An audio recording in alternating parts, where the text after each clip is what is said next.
This is an Audio Wool original. This episode of Frightday is brought to you by Gates of Hell Chipotle Hot Sauce by Frightday. Bold chipotle flavor blended with habanero peppers for just the right burn.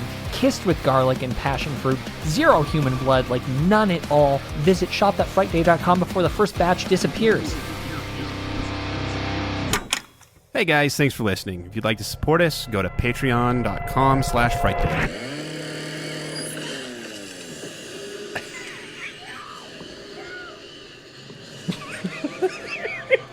So fucking funny. It's the dumbest fucking thing ever. Oh, he does his thing. So stupid. It was the worst movie. Oh, spoiler alert.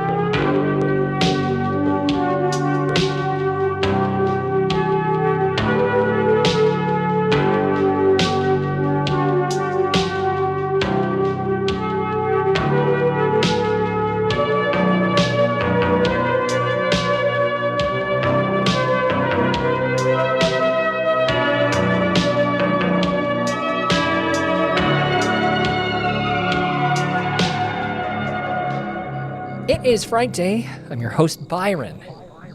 Whew. Boy, have I got an investment opportunity for you. Are you looking for rural real estate in a soon-to-be up-and-coming community miles from the city? Do you like original fixtures, old wood, Confederate flags, dust, and a dark past? Welcome to an open house from hell. But was this TCM sequel treated with TLC? Or is condemnation a better option? Grab a fresh-baked cookie, make yourself at home, and we'll talk about that momentarily as we review David Blue Garcia's Texas Chainsaw Massacre 2022. I'm joined tonight by Kelly. So here's the thing. You're talking to somebody who's seriously contemplating moving to Scotland. You know, and like doing a little mini compound with one of my best friends. And Sam can't make it because he's looking for a deed. He's got to find it so we can sell this place and move to Scotland. No, we're not moving to Scotland because, Kelly, no matter what you tell me, it's not magical there. There's no fairies. There are fairies, and we saw fairies. That was in Wales where we saw the fairies. You this don't morning. know how much of my day. That's your fault. I told you it was real. You can't send me. Yeah, that's the problem. You told me it was was real. I think where is this? That's Paul. That's shooting stars. I don't know whether that was a bit of digital something magic. But you sent me a video this morning from, it wasn't the BBC, but it was one of those, and you can't be eating beets right now. Can't be scooping. Okay, beets aren't crunchy. I don't they're want very your mouth quiet. full. They were talking about that storm of the century that's going on So over there. stormy. It was a news shot, like one of those weather cams of a dock, and it appeared... Well, something appeared in the sky. 3, I guess, sudden lights. Well, yeah, but then you watched the other one where it was Okay, hold tight, though. Oh, God. Because what you sent me was a film of a screen. It was not what was on the screen. So it sent me on a journey that involved me signing up for 3 different websites using a VPN, being derailed entirely this morning, locating the original broadcast of this. I had to listen to a bunch of British people talk about the news for 25 minutes before finding this segment, and turns out, Kelly, it wasn't fake. No, it wasn't fake. But that doesn't mean it's real. There could be some explanation for it, but it is absolutely real. There's something weird. There's a weird anomaly on the screen. Uh-huh. You know how there's like a stupid fucking camera at the top of the First Interstate building or whatever, right? Well, like it's the same type of deal. A bank, yeah. Except a way cooler place. There were more clips from that. From a different day. That showed even more Shazamies. Okay, and what is it? Also known as fairies. They're not fairies. No, I don't think they're fairies, but it's something weird. Well, I can't really make heads or tails of it because where it begins in the sky doesn't make sense in relation to where it enters the water. Nope. You realize how that doesn't make any sense? They don't enter the water. What do they do? One of them bounces back. off the water. This is one of those things you got to see to believe. There's going to be images in the show notes. This episode of Or you just got to believe Kelly to believe. Probably really boring to hear us argue about this right now, but it's very interesting and weird, and I don't know what it is, but I would love anybody's explanation. Sam just bought the stupid light refraction, fucking infrared artifact, whatever, hook, line, and sinker. You know what it could have been, Kelly? It could have very well been Fairies. light reflecting off of a raindrop or a Why were they 3 of them moving like that? Did you see how hard that wind was blowing? Yes, but like there was rain blowing everywhere. So why would there be these 3 It usually streaks? blows in one direction, Kelly. No, if you look at that other video, that thing does a curly Q. Come on now. No. Oh my God. Do you want me to? Nope. It'll be in the show notes of this episode of Frightday.com, of course. It does a full fucking curly Q. God, all right. I don't even. Listen, I don't have the energy today. Yeah, I know. It's because you dedicated it to a really stupid adventure. I guess a couple stupid adventures today. I may have went out documenting Oh, God. a bit of a trucker convoy. You are lucky you didn't get killed. You really are. Listen, I was all up in that thing. I went up and down it like a ladder 5 times. I led it for a bit. I tailed it. Bad choices. Not my most pleasant moments. Young kids holding FJB signs, which made me super sad. Unbelievable. But yeah, I have a feeling we're going to be seeing a lot more of that stuff. You might just be in our nation's capital during a massive gathering of... Can you give me an update of when they're supposed to hit DC? Well, it's undetermined at this point, but momentum is building, and I'm sure that a date will be set soon. But that's not what this show's about. No. This show's about getting freaked. Get back to work. Fictionally, at least in this episode. But I mean, on that note, though, should we? Yeah, get back to work. Because these DVD copies of what we got here didn't. I'm just looking. Walking Tall. This DVD copy of Walking Tall isn't going to put itself away. I was going to say I like it, but you yelled at me the last time I said that. It's time for staff picks. They say so much, but they never tell you if it's any good. Werewolf movie with E.T.'s mom in it. The Howling, horror straight ahead. We watched a film this week, huh? Kind of a complicated little feature. Complicated. Where did you go with it? Oh, where did I go with it? I went to Yeah. Texas. Oh, that's a fun one. Yeah.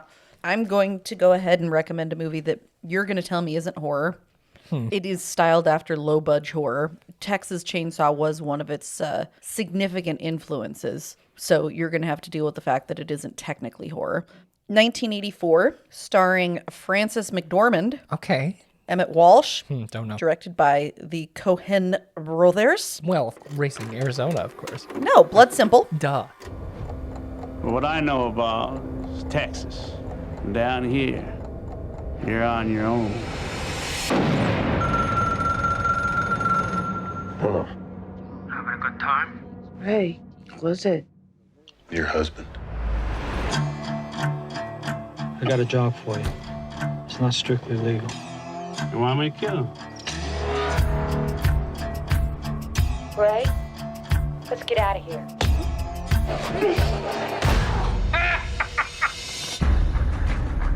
What do you want to do? What do you want to do? It's a Texas bartender. There's a murder plot because his boss figures out he's having an affair with his wife. It's got some Pulp Fiction elements to it, but it's very Texas. And I thought this was really interesting. I didn't know what the name came from. I watched this movie forever and ever and ever ago. But the name comes from a Dashiell Hammett detective book called Red Harvest. I didn't mean to. What does that mean? Means my mom texted me. Oh, okay. Sorry. A Dashiell Hammett detective novel called Red Harvest. And the term Blood Simple describes the addled, fearful mindset of people after prolonged immersion in violent situations. It's very Coen brothery, but it's a kind of an origin Coen brothers. So it was their first one. I was going to say, They had done nothing in filmmaking. They just wrote the screenplay. This is pretty funny. They shot a theatrical trailer that was just of a man dragging a dummy alongside a car with a shovel, and that did the trick. did the trick. Sold it. Huh, people showed up. But it was shot in Austin. Okay. And Hutto, which I've never been to. Tonight's film wasn't shot in Austin. Nowhere near it, actually. Well, but it supposedly took place. I'm excited to talk about it. We'll get to I'm it. excited to hear about it. It was also Frances McDormand's first movie. And Really? obviously fell in love Bit with. of a Coen muse. Yep. Yeah. Yep. It's all she wrote. No, they wrote. she did more, and they did as well. Yes, they did a lot more. I just mean that's all. It was a great movie. You guys should watch it. It's very twisty turny. I definitely am not going to talk much about it because I don't want to give things away. But Of course. it was the movie before Raising Arizona. Well, I did Raising Arizona as my staff pick. Did you really? No. I was going to laugh. course not. That would have been pretty funny. While we're talking about, and this is a bit of a spoiler, less good horror franchise reboots, sequels, requels, I think that maybe people should consider checking out or revisiting this less bad one, a film from which was supposed to be our last year, according to the Mayans, from 2012. Last House on the Left? Are we there yet? We are making the turn now. It's the last house on the left, in case you forgot. It is the only house for miles, Dad.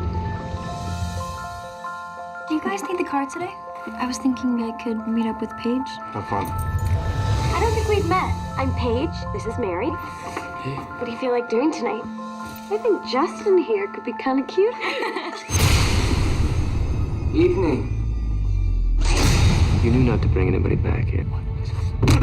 We made the front page. That's what's going on. This is none of our business. I'm sorry, ladies. Oh my God! We just can't risk it. Oh no! These are two lovely girls, Justin. Bring her back! You got her. Now what? I saw a house back there. Despite our car trouble, We're actually pretty lucky today. Seeing your house. There's only one problem. Our daughter won't have the car back till tomorrow morning. You know, you should probably just sleep here tonight. We have a guest house. Did you hear that? Oh. Yeah, that was fine. It was fine. Mari and her friend look forward to a holiday at the remote Collingwood Lake House, but instead, an escaped convict and his crew kidnap them and later leave them for dead. Mary, though, however, does make her way back home, where her parents, John and Emma, have unwittingly offered shelter to the thugs. When John and Emma find out what happened to their daughter, they decide to make the strangers rue the day that they harmed Mary. Of course, it's the remake of one of my favorite films from one of my favorite directors, 1972's film of the same name, directed by Wes Craven. This is directed by a Greek gentleman named Dennis Iliadis. Is that right? If it's Greek, I think that's how you'd pronounce it, but I don't know for sure. He's known for this film, Plus One, which is a film that I did notice on the potential list for IFC Midnight Madness. Ooh. I don't believe it made the cut. He also directed... He also directed the Topher Grace psychological horror film Delirium that came out in 2018, which I didn't see. Didn't see it either. But yeah, obviously this version of Last House on the Left doesn't hold a torch to the original, but I don't know. I feel like I've used this term a lot. Out of the post-torture porn films, this one's actually pretty entertaining. Really? Yeah, Sarah Paxton plays Mary. I do love her. She's awesome. The gang is Garrett Dillahunt. Do you know that guy? No. He's the father I guess the father's father on Raising Hope. Never watched it. Okay. Aaron Paul, of course. Oh, I is do know him. One of the goons. Oh, I forgot that he was in that. Yeah. And Ricky Lindholm, the comedian from Garfunkel and Oates, is also in this. Yeah, I don't know. Okay. Wes Craven produced it, and he said that he wanted to see a version of the film that would look big budget, because back in 72 he was scraping together. I also read that they were trying to add a supernatural element to the remake, and they actually wrote that script, but the studio was like, get this shit out of here. Get it out. Which is probably a good idea, even though I would love to read that script. Bet you can find it. I bet I could. If anyone can find it, you can. For something trying to distance itself from torture porn, which they did comment because this was like just a few years after the Saw franchise really kicked off. The director didn't want it to be a big gory mess. It has some pretty fucked up shit in it. It gets wild. I mean, spoiler if you haven't seen it. All you're doing is spoilers. Do you realize nothing you've said has been anything but spoilery? A man gets his head blown up in a microwave in this thing. It's pretty fun. How do you blow somebody's head up in a microwave? It's impossible. Yeah, because you can't get it shut. Yeah, you got to close the door. Unless you Texas Chainsaw her first. Well, I don't think, Well, I thought we were just doing spoilers, so I was just going for it. I guess we'll talk about it. Check this movie out. It's pretty good. Okay. You've seen it, right? Back in 2012, probably. Yeah. Before the world ended. Yeah. Whole store's empty, except we should probably take a take a peek in the back room real quick. What are we looking at? Because it's time to take a second and welcome and initiate some new members of the Frightday Society, of course. Jesse S. Welcome to the Frightday Society, of course. Jesse, I recently learned that I don't know when this is coming out. That I need help with my research because Kelly's not a very good Nazi hunter. No, I didn't even know I was hunting for Nazis, but always got to be hunting. Well, apparently I do. ABH. Yeah, I really need you to read this last book. A whole book? A whole book Wow. in the Montauk series for me. It's called The Black Sun, Montauk's Nazi-Tibetan Connection. Because you see what happened was I've read the other 3 books and I hadn't read this one yet because I assumed it was just going to be like, you know, kind of the same old thing and nothing super new. And like, obviously they're talking about how awful the Nazis are. Great. But then... Who knows? Then I found out that maybe it could be about Nazis being good because there's been some problems with some of the subjects of my research. And so I guess I need to know if Jess this notes. is... We need Jess notes. Yep, Jess notes, please, on the 4th book in the Montauk series. I'm happy to send it to you if you need a copy. To send me the address you'd like me to send it to. Renee P. lowered the cost of her dues by paying for a whole year. Welcome to the FDS, Renee. Welcome, Renee. Do you have like some more? A whole year? Yeah. If you could please get... No more homework. I would like to give some homework. Can I not give homework? Find us a whole town to purchase, okay? You're going to be terrible at starting a cult. Well, I mean, I don't know. If they can find an affordable whole town for us to relocate to, that's fine. Just make sure you have all the deeds. All right, time to lock up and talk about those deeds because some dastardly ones happened. Oh, God. And it's time to talk about it as we review Texas Chainsaw Massacre 2022.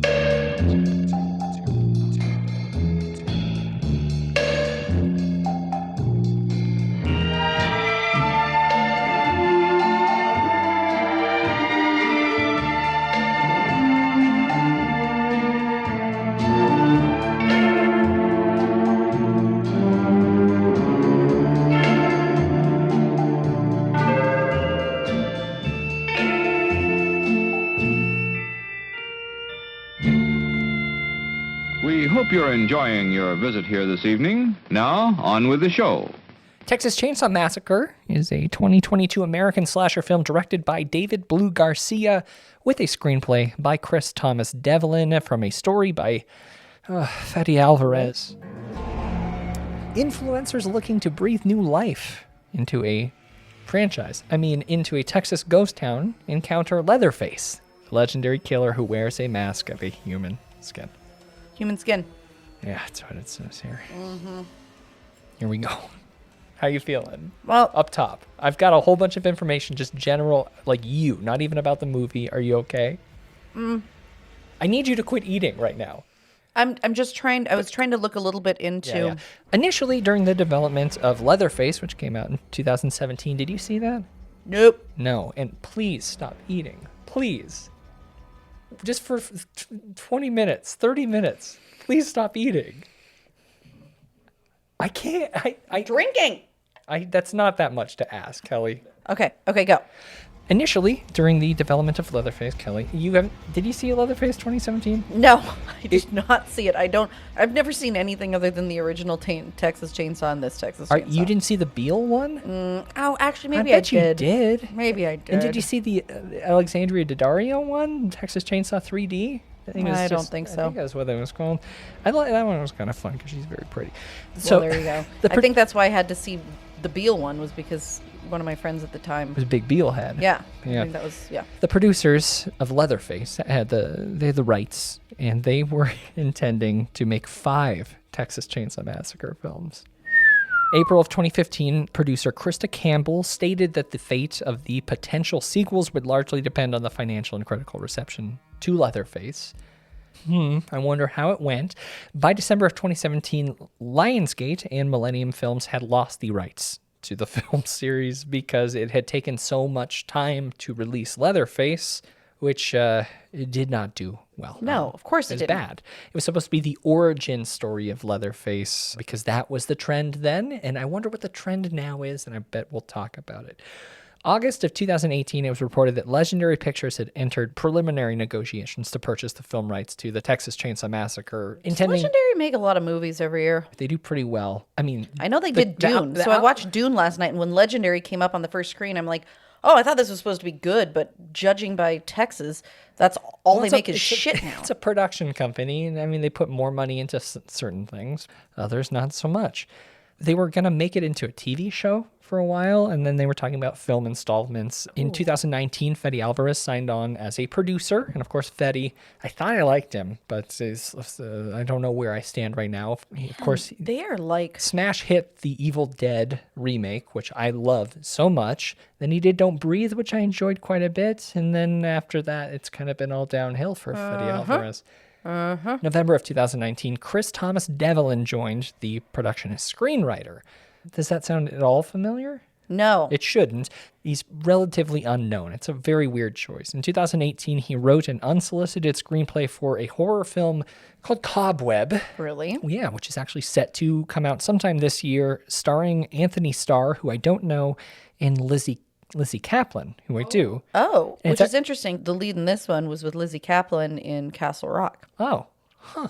Interesting. Yeah, you know. It's also produced by Seth Rogen and Evan Goldberg. Okay. No, they're very good. They make great choices. Actually, they're the ones behind, I believe, that Pam and Tommy series. Is it actually good? I'm really enjoying all jazzed about it. The screenplay for Cobweb was included in the 2018 Blacklist as well as the Blood List, which I don't know if we've ever talked about the Blood List. So the Blood List is like the Blacklist, but horror movies? Would be my guess. Yeah. Why haven't we talked about that? I That seems have like no something idea. we really should know about. It sounds like the topic of a Behind the Screams, honestly. Definitely. He gained notoriety when he was hired as the screenwriter of Texas Chainsaw Massacre in 2022. November 2020, Lionsgate bought another screenplay from him, a horror film called Video Nasty. Oh. So this guy's just getting very lucky all of a sudden. Yeah. Okay. February 2020, Ryan Tohill and Andy, his brother, were hired to serve as directors for this film, Texas Chainsaw Massacre. Filming took place in Bulgaria. It started in October of 2020, and Bulgaria is actually where they shot the Leatherface film back in 2017, I believe, if I'm remembering correctly. Why? It must be a crazy tax credit situation. And just looks like Texas? For enough money, you can make Bulgaria look like Texas, I guess. God, how weird. So many horror films are shot in Serbia. That's where Brandon was going to shoot his film. I know, but that's where Mayhem was shot, the Joe Lynch film. That's where Serbian film was shot. Yes, it was, but different reasons. It was made by a Serbian person. But Ryan and Andy, the directors of this film, were not the directors of this film for very long. They shot for a while, but the studio didn't like what they were getting back. And they liked this, what we ended up with. See, that's the funny thing. Ryan and Andy got fired. Hold on, can I ask a question?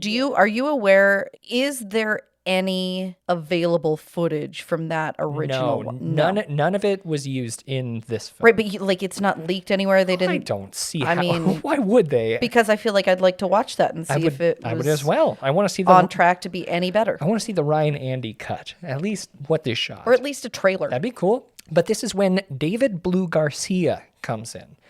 And I saw you were reading Tejano a little bit, yeah, which looked kind of cool. Honestly, it looked pretty good. I haven't seen it, but this is his second feature film. The first one, like you said, was a thriller called Tejano. Desperate for money to save his sick grandfather, a South Texas farmhand resorts to the extreme. He breaks his own arm to smuggle a cast made of cocaine across the Mexican border. I mean, he loves his grandpa. And we'll get more into that here in a bit, but there's a bio on his website about David, so I thought it'd be a good opportunity to learn a little bit about him. Shall we? David was born and raised on the South Texas border. He caught the filmmaking bug at a young age when he discovered the family VHS camera and began directing his little brother in homemade action movies. All of this is fine. Truly unique story, not the same thing I hear every time I learn about a director. It's fine. He attended film school at the University of Texas and graduated in 2006 and remained in Austin to cut his teeth as a DP in the independent film scene where he lensed 6 feature films and shot and directed everything from national TV spots to hundreds of product and branded content commercials in over a dozen countries in 5 continents. So he's a busy guy. Inspired by Texas filmmaking legend Robert Rodriguez, he returned to his hometown with a crew of 8 to direct his debut feature film, Tejano, an action thriller about a young Texan's desperate deal with a drug cartel.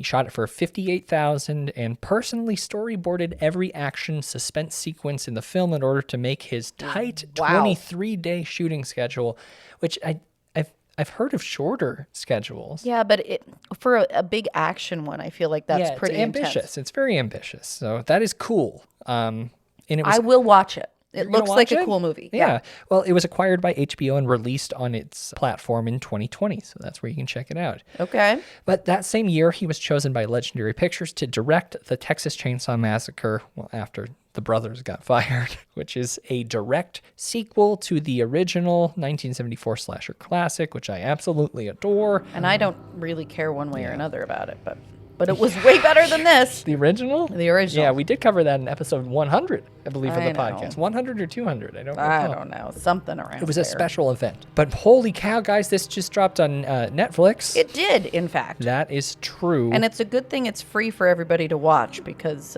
Kelly, how you feel about this thing? So I actually thought the story was kind of fun. It was a cool idea. Nearly 50 years after Leatherface killed a whole bunch of folks. Well, tons of them. Handful, technically. All of them. 4 of 5 of a group. Yep. Sally got away, of course. Sally did get away. I do like that the film opened with that VHS tape at a gas station, convenience store. Yeah, but it was almost a tourist trap. Yes. Profiting off of this tragedy that Perhaps, happened here perhaps. 50 years before. Almost like a Captain Spaulding place, but not Well, so we've much. got Elsie Fisher, who was, as I mentioned, with Lizzie Kaplan in Castle Rock. Well, more importantly, Bo Burnham's breakout hit, 8th grade. She was the lead in that. I know you thought that, so yeah, I probably should go with that That's since that okay. seems It's more important to you. Well, it's important to everyone. It was a great movie. Premiered it. I saw the premiere at South by Southwest. Bo is a stand-up guy, and when he stands up, he's very tall. He is very tall. Significant height. Very on that tall.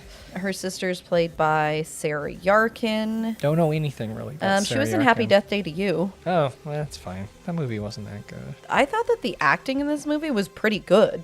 Yeah? I think that the dialogue made me want to die. So they're sisters. Yeah, they're sisters, and they're on a fun adventure because she is a chef along with Dante.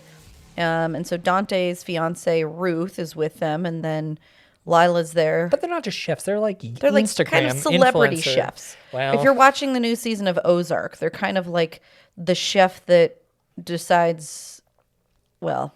No spoilers for Ozark. We've already done too much. We've done too We've much. been brutal. They basically are going to start a cult compound in a rundown ghost town, upselling the gentrification of it by all of these young, idealistic Austin residents to come and, for fun, live in a rundown building and build businesses out there. So this is where problems, for me, crop up almost immediately. Oh, okay. Because I don't quite understand who we're supposed to be rooting for. I don't think we're supposed to be rooting for anyone. Is that it? It's so obvious that this is like a cartoonish version of social justice characters. Yep. Right? They're doing things that aren't necessarily great, even though they think that they're great. And then we learned... Who's learning a lesson here?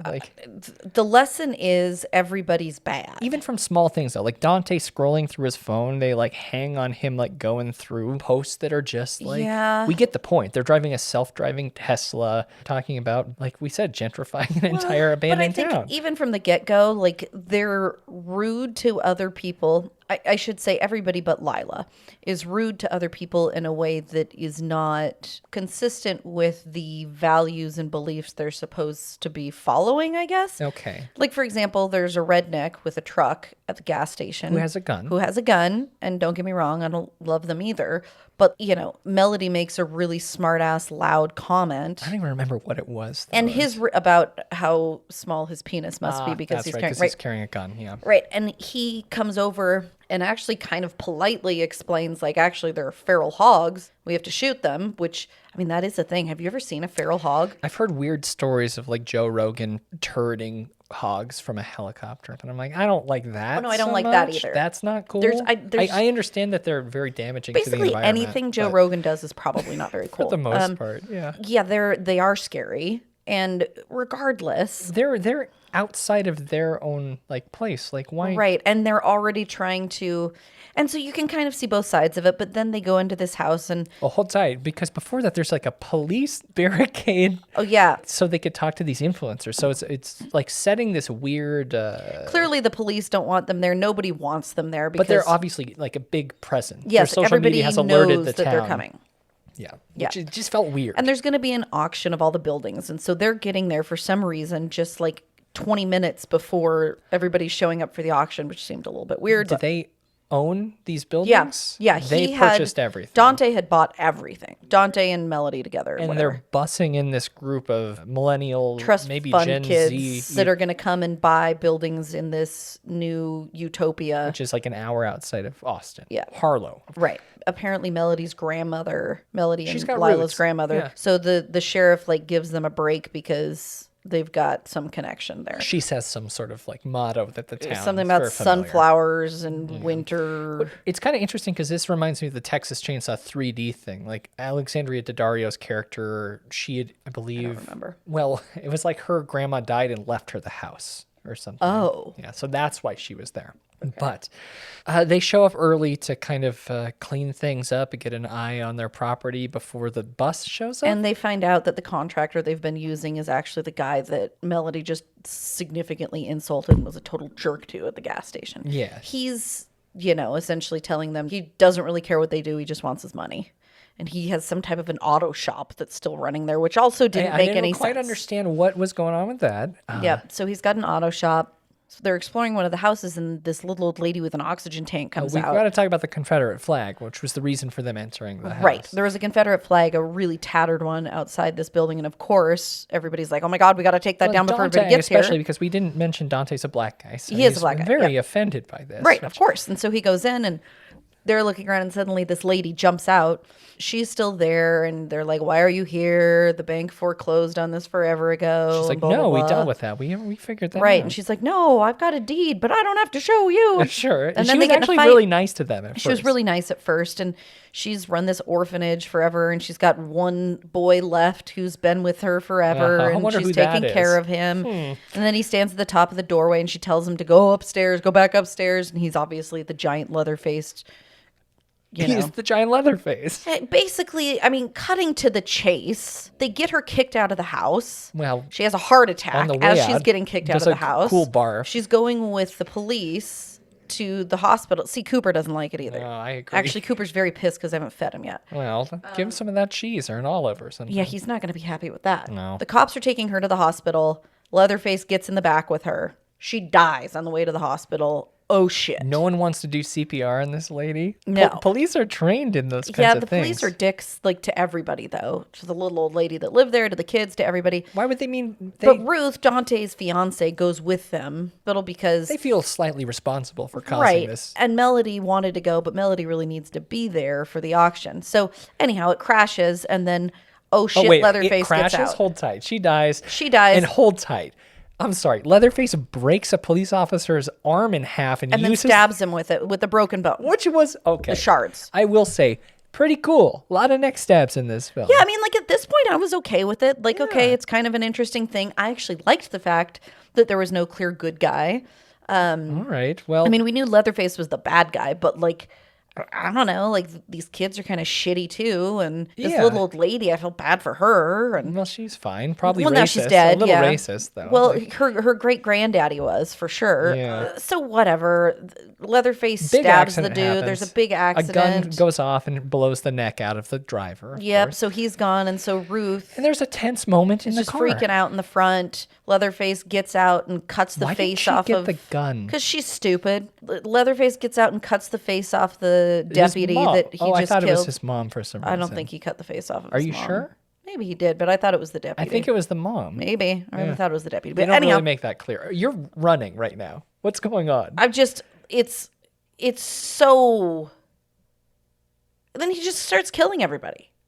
Like, that's what it is. Well, Leatherface let's just kills get to that everyone. part, though. You're jogging. Well, we haven't even talked about Sally, the survivor of the 1973 she doesn't come in until like the last but they 20 announced minutes that she's of the movie. ranger. She became This was at the beginning when they're in the convenience store, tourist trap, whatever. The guy who owns it is like, oh yeah, Herb, the proprietor is what they call him. It's like she was the sole survivor, and then right, they're and like, what happened to her? Oh, she's been a ranger for 30 years. Well, she must have found him, right? Actually, it's really hard to find somebody who's wearing a mask. Which was such a weird thing to say. It's very weird. Like, there's there's other defining characteristities of Leatherface, like the fact that he's a psychopath. Yeah, or that he's like a giant lurch. Yeah, and like. Anyhow, like you were running towards. Although I do have to say, like last night when I watched Dune and I saw Jason Momoa without his facial hair, I was so confused and refused to believe that it was him. I've never seen that. I was like, Sam, this isn't him. They switched the actors out. Okay. And we actually looked it up. And so I don't know. Maybe I wouldn't Did they recognize. switch? No, they didn't. It was Momoa the whole time. But holy shit, he doesn't look like Momoa without all that facial hair. He looks completely different. It's very weird. We forgot to mention that the girl in the passenger seat, The girlfriend, the fiance. when Leatherface slowly takes a knife and cuts her belly, and then she dies. Yeah. Immediately. From just a little. Well, no, I think he cut her throat too. Nope. Absolutely. You're sure? Yes, 1,000% sure. Interesting. And we'll get to another belly incident later, which strangely was more survivable than a little cut across the stomach. It was. I thought that was very strange. Well, I mean, maybe that's just supposed to indicate how weak these Millennials are. What Gen are they? Zs. I think we're in the Zs at Yeah, this we point. are the Zs. Yeah. These gentrifuckers are. Oh, right. And that is what they called them. That's what Herb calls them.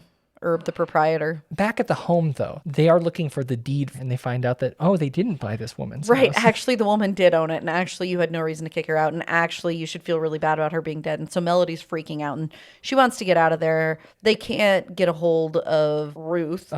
So they don't know she's dead, but she's dead. And suddenly, Dun-dun-dun-dun. Leatherface is in the house. Yep, he's there. He miles got away. really fast. They were so far He away. is tall, so his legs probably fewer steps per mile. I've never seen him run. I've seen him spin around a bunch. He can but spin with a really lot of good. agility. I guess so. Yeah. But he cleavers the face of Dante. And then Dante's like walking outside, and then we've got the redneck guy who runs his auto shop, and he's chasing him. He's like, I heard you killed that woman. He's like chasing her. Turn around, don't run away from me. And then he sees that like half of Dante's face is carved off. He's like, oh God.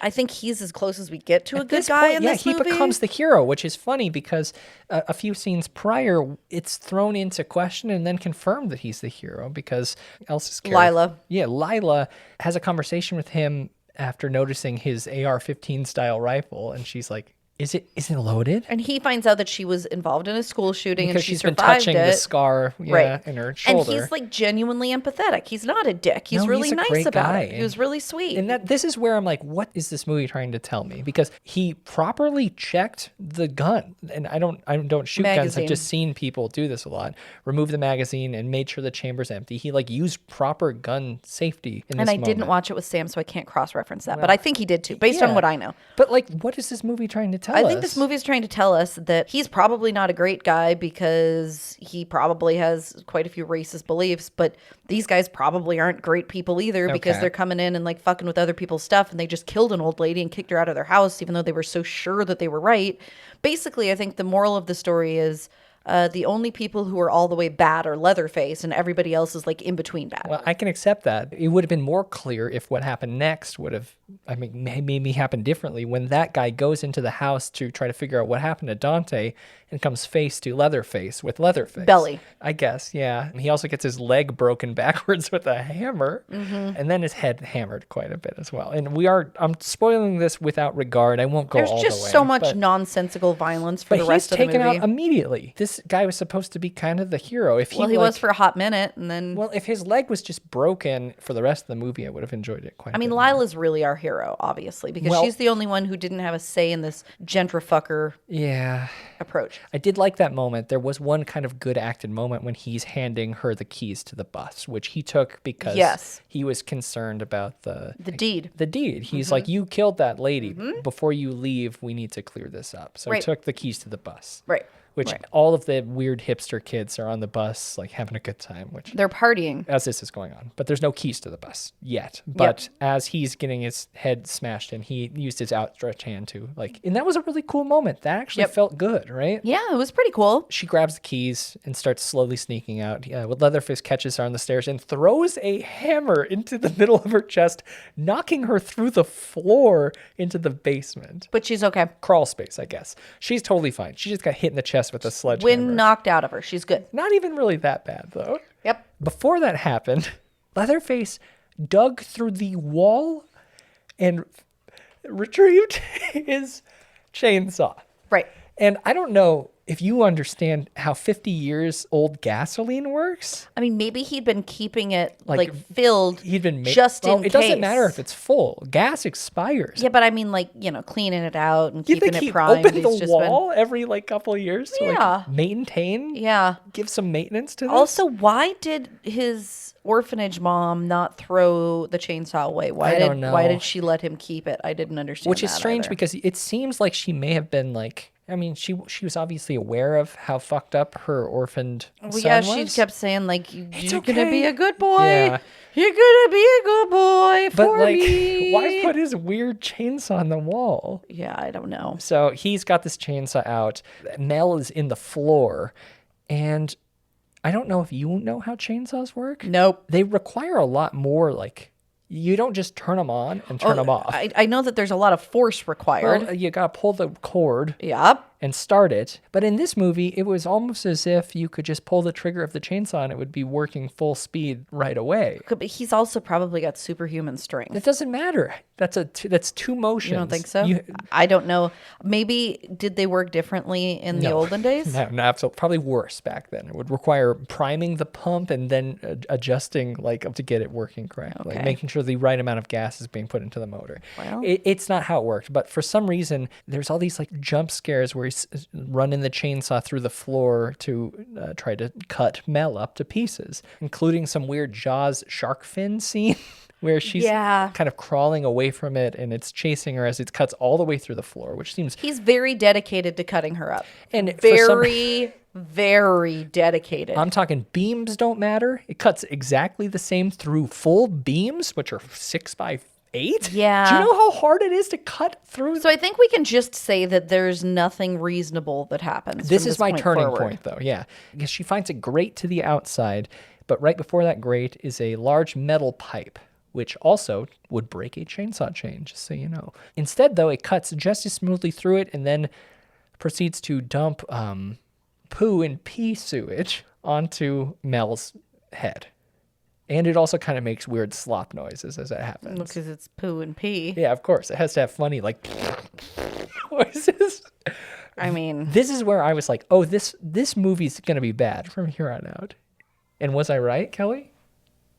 That was a goat. It's a goat. It's a cat? I think I better go feed these guys. So, okay, here we go. Everybody dead yet? I mean, the folks at home don't know that you just took a break to feed your animals, but... I thought maybe you just kept going without me. I'm really sorry. Okay. We got shit-covered Mel, runs onto a bus. No one seems to smell the shit or pee. Nope, nobody notices that not even a anything little is bit. amiss. They're just having a good old time. Mm-hmm. Lila's there, her younger sister. I'm trying to figure out what's wrong. You know, the whole gang's all there. And Leatherface joins the party, and they do... The cheesy scene you've seen in the trailer where they all hold up their cameras at the same time and say, try anything and you're canceled, bro. That was my favorite line. I think I texted you that one, didn't I? I think you may have. Yeah. I like the carnage of this moment. There's some pretty good kills. Some chainsaw dismembered, people getting cut pretty much in half. That's kind of cool. A lot of blood. Yes. And I do like the window of the bus being covered with blood as their hands are hitting it. That was kind of fun. But why didn't anyone try to get past him? When he was busy, you could have gotten past I would have been him. intimidated. I think part of the commentary in this movie is also Gen Z, the ineptitude. Yeah, and they have no actual skills. So it does have a political Lila did, message, though. which is I think it's dumb because I don't understand who it's for. They killed the hero who would have made sense for that message to come across. Yeah. I don't know who this is for.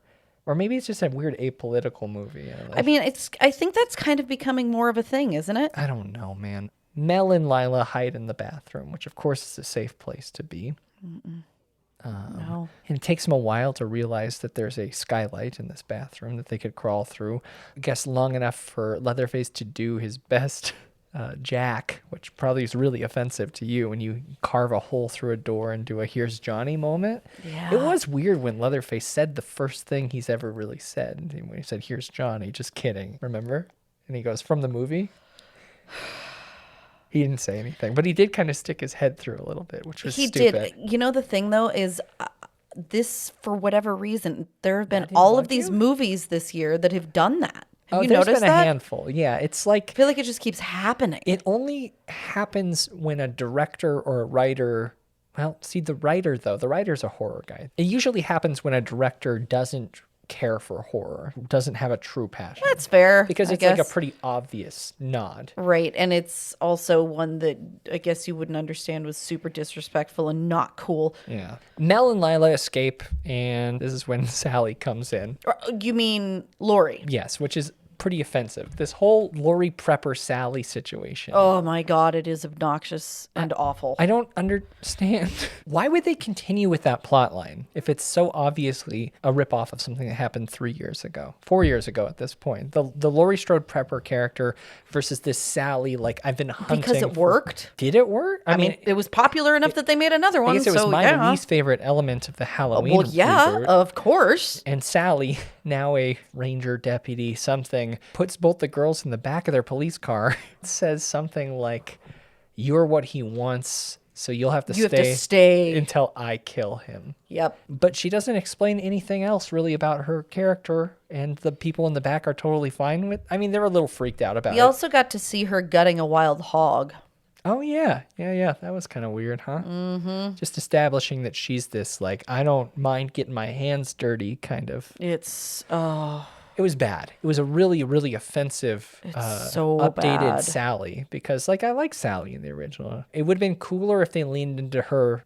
You know the meme of Sally at the end of Texas Chainsaw where she, like, fully loses her mind and is laughing and screaming in the back of the truck? If they would have, like, been like, yeah, after she survived that, she was in a mental hospital for all this time. And she's like, if she had more depth to her character, if they honored her in a better way, other than like a rushed backstory of her now being in law enforcement. And then making pretty... But not even real. I mean, she was a ranger. She comes out with a shotgun trying to kill Leatherface. And she is very quickly, spoiler alert, take some breaths, folks. Leatherface promptly runs a chainsaw into her gut and lifts her into the air. Yep. Which is kind of cool. Yeah, it was fine. Who cared? I mean, like, this was the part that bugged me, because were we supposed to care that that happened to Sally? Why would you? Because we don't know her. No, nothing. There was no stakes. Nothing. He hoists her into the air. Oh, and then I guess Leatherface, of course, goes after the girls after he believes to have... He threw her like 40 feet into a pile of garbage, which was conveniently in the alley of this town. And then he goes after the girls, but Sally's still alive. Takes a shot at Leatherface. She's a bit like Michael Myers. Yeah, I guess. Yeah. The girl who got her belly lightly slashed in the beginning who died. Sally got lifted into the air with a chainsaw through her belly. Yeah. Kelly, there's a huge artery that runs from your heart down the middle of your back. I don't know about that one. There's a huge blood supply where that chainsaw would have ripped through. Fair. And she's still alive. I guess just long enough to make eye contact at a distance with the girls and kind of give them hope that if you keep running, he's going to come after you. Yeah, he'll always haunt you, I think is the word she uses. She said. Yeah. And then she dies, right? Yeah. Kind of like when the other guy died with the keys, gesturing like, take the gun and finish right this. Here's the keys, shotgun shell, gun, take it. And that's when the car crash happens. So much ridiculous stretching of the plot. Why try to crash a car into Leatherface? I mean, I guess it could be because if you run, he'll continue to haunt you. But the weirdest thing is, like, it didn't seem like if Sally would have just stayed away. I mean, during their fight, she's like, "Do you know my friends? Do you remember me?" And he's like shrugging. Leatherface is like, "I don't fucking know. It was 50 years ago. I killed lots of..." Like, he clearly is not a normal brain functioning human. You know, he by all accounts, after that mass murder, if you follow normal lore of Texas Chainsaw Massacre, his family is a group of cannibals and they kill a lot of people. But if you follow this story... Because it's supposed to be just a direct sequel. Maybe he didn't do anything wrong after that. I'm not saying he should be maybe maybe the orphan person was pretty chill. How was Sally haunted if she was left alone entirely for 50 years and there was no news reports of these mass murders in this town? Fair. What's the point? No, there's not much point. No. There we have it. I think we should probably stop there before this final showdown sequence, of course. Yes, please. But you heard at the beginning of this episode us laughing very hard while watching the end of this film.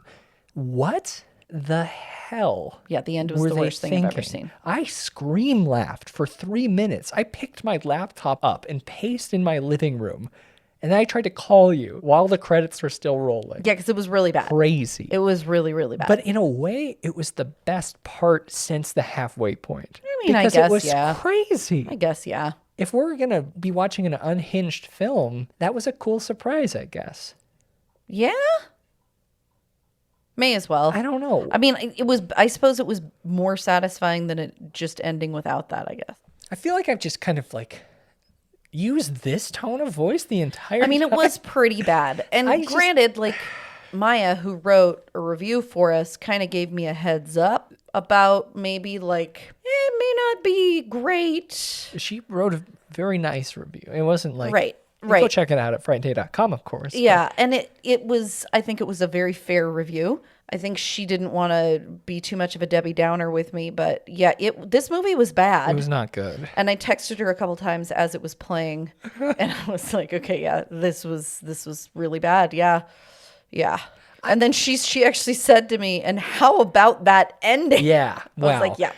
Let's have a talk about the ending, a spoiler-filled conversation in the Facebook group, of course, or Discord. Yep. Because, listen, it's worth talking about. Sure, why not? It's something. Everybody is apparently watching it on Netflix, even though it's universally hated. It slipped to number 3. Okay, well, but it was number 1 for a while. Way higher than it should be. Yeah, and if you were to assign a point value, say out of 10, where would this land? This would land Texas Chainsaw Massacre. I would give this a 4.9 gentrifucker restaurants. Restaurants? Yeah, because they were opening a restaurant. Oh, That's they what were. Yeah, That's remember? true. Wow. I really was excited, but there was a lot of signs that made me nervous about this film. Just for the record, I did try to talk Byron out of watching I think it's a reasonable thing for us to watch. Obviously, if it's very popular on Netflix, people want to hear us talk about it. Clearly. The trailer really bothered me a lot. You know, I'm a huge critic of the Lori Prepper character. I've been against that for a very long time. It seemed like that was going to be a major plot point in this. I guess luckily it wasn't, but also disrespect, right? If you're going to directly tie this to one of the best horror films of all time, most iconic slashers, you gotta do your homework and you gotta be respectful. And I feel like this movie missed the point. It missed every point. It didn't have any direction. I don't know who this was for. I don't know what it was telling me. The gore was cool. Lots of blood. I wonder if Fetty got his blood truck boys to Bulgaria. The blood rain scene in Evil Dead, very reminiscent to a lot of moments in this. And that's cool, but you gotta do something. Yeah, well, I mean, you did. This movie was paced like at the end, there was like a TikTok. It was paced. The attention span of this movie, maybe that's who this is for, but I think this missed the mark in absolutely every possible way. So what do you give it? Like if Texas Chainsaw Massacre 2022, 3.2. That was nicer than I thought you were going to be. Peekaboos. I mean, that was a really pretty shot, but it was also in the previews. It was kind of fun. And those are our thoughts on Texas Chainsaw Massacre 2022. Check it out, I guess, if you haven't. And when you have, let us know what you think. Are we off the mark here? We are pretty much... we hated it. I feel like we're on the same page here for the first time in a bit. It's really bad. A huge disappointment. But if you thought different, I do want to hear about it. Reach out to us on Twitter or Instagram at Frightday. Let's have that conversation in the Facebook group, facebook.com/group/Frightday. I more often find myself in the Discord server, discord.frightday.com, or send us an email, contact@frightday.com. If you got long words for us, we'll read them. Sure. If you like this movie, we'll probably just be like, yeah, no, that's fine. Yeah. You're wrong. Yeah. probably what we'll Of course. say. Wow, we did it. I think this is our first Netflix of the year, right? It was. Yeah. And let's hope they get better. Yeah. Fingers crossed about them getting better. I am kind of curious, though, about this screenplay guy, Chris Thomas Devlin. It seems like he's got a lot of buzz around him, so we'll see. Maybe his films coming out later this year will be better. They can't be worse. They very well could be. Shop.frightday.com. Yep. Hot sauce, I believe, at this point is it gone? Quite possibly gone. I am. You're ordering more. Aren't dropping you? this on Kelly right now. Oh, no. Expanding our offerings. This won't be happening now, but there will be 3 flavors. Oh my God, of course you Friday are, you psychopath. Sauce. It went well. We are now a hot sauce company. It seems that way, which is cool. Because why not? The kind words you guys have had about this is very, very cool because Kelly, I don't know if you're aware of this. This is very hands-off for me, which is very uncomfortable. So good for you. It's super uncomfortable for me. Remember when you were ready to spend like 200 hours redoing the label? I still am. That's part of the nude thing is I'm hand labeling. No, I am. No, you're not allowed. That's how it's happening. Oh my God. It's fine. We sell hot sauce. We sell T-shirts. We've got pins, patches, that kind of stuff. Cassette tapes. Shop.frightday.com. If you want more after this, you can always join the FDS at cult.frightday.com. The Frightday Society, bonus episodes every week, Behind the Screams, and we are just about to start our March Madness-style bracket competition to determine the best film. We did decide it is going to be IFC Midnight Madness, which is extremely interesting. Very wide array of films. It'd be cool. That'll be happening all month at cult.frightday.com. You can also listen to bonus episodes of Captain Kelly's Cryptids Conspiracies, including your exploration into the Philadelphia experiment, which ties very nicely to the Montauk Project. Yeah, it really does. Byron Serial Corner, the writers' room, the first 10 episodes, Toast to Toast PM with Wine Kelly, cult.frightday.com. Check it out. Mm-hmm. Kelly. Yep. Where are you going to be until next week? Oh, you can find me at Kelly Frightday on Twitter. Yelling about videos and Dr. Ugly. And you can email me, Kelly at frightday.com. Yes. And I'm at Byron McKoy on Twitter and Instagram. Byron at frightday.com is my email address. And until next Frightday, where we're talking more Montauk. So much Montauk. I'm Byron. I'm Kelly. Stay out of other people's houses.